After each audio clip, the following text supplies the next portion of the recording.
Jose Rizal has always been an important figure in Philippine history, and most of the lessons taught about him were more on his childhood, his exile, novels, and his execution. His works were famous for being a critical piece that sparked the Filipino people to fight back against their oppressors. Even as works of fiction, his novels No Limitangere and El Filibusterismo were so effective in relaying his ideas as well as depicting the Philippines' condition in such a way that even with a multitude of interpretations, those that read it know that its contents were meant to encourage the Filipinos as well as pose a threat to the philocracy during his time.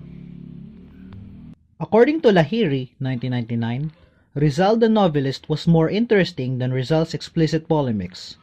Although Rizal is known to be really opinionated and explicit when it comes to his writings, the ones that woke up the spirit of nationalism of the Filipinos are his famous novels No Limitangere and El Filibusterismo. It is enjoyed both by the scholars and ordinary citizens, which ignited the urge to fight for the nation's liberty from the Spanish government. The story of Noli showcased Rizal's sharp social knowledge, which he had been praised and known for. By writing in Spanish, he casted off the intellectual authority of Spain in the Philippines with ease. He was further glorified during the American period, where the Americans made use of his background and credentials as a tool to spread U.S. colonialism. This meant that the Philippines is still heavily influenced by the United States in terms of its political and economic aspects. This is not as bad as it sounds, since doing so has helped a lot in instilling a sense of nationalism in Filipinos everywhere. It was actually good to know that they put so much importance to Rizal despite of the non-activism back then.